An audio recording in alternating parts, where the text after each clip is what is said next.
Hello everyone, for today's video I will cook Bicol Express. This is the ingredients: eggplant, gata 1 and 2, the first gata and then the second gata, and then the seasoning, magic syrup, pepper, salt, fish sauce, sili, green, red, garlic, onion, luya, kamatis, and then the pork.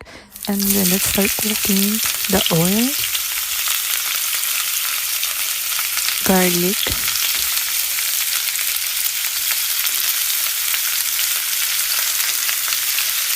onions,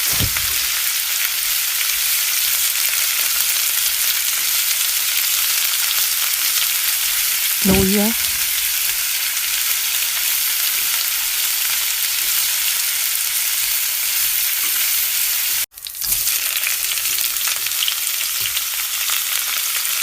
tomato, or kamatis.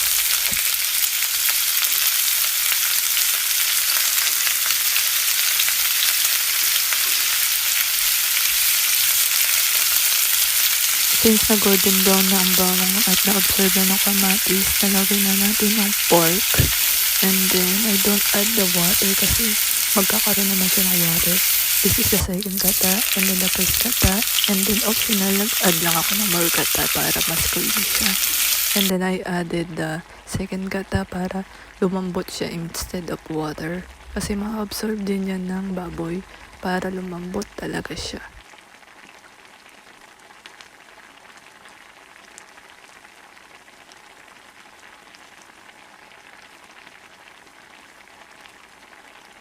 Fish sauce or patis, I added a little bit to balance the taste. And then I added the salt, and then the pepper, and then some seasoning or magic syrup. Optional lang yung magic syrup. And then pinabayaan ko muna siya at inabsorb ang second gata. After ng second gata, inad ko ang pork cubes na isa to balance the taste. Optional lang din yan. Pero hindi naman siya maalat, guys. So, ayun. Inad ko na yung first gata para mas lalong creamy siya.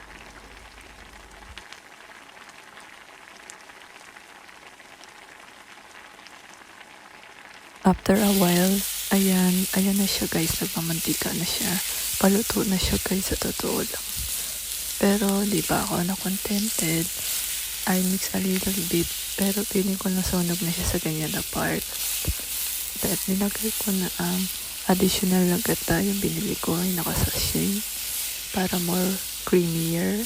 At nilagyan ko ng a little bit of water para hindi siya masunog at lumambot na siya. At nilagay ko na ang eggplant. Optional lang naman yung eggplant. And then I added the sili, green and red. Don't forget to follow all my channel. Bye!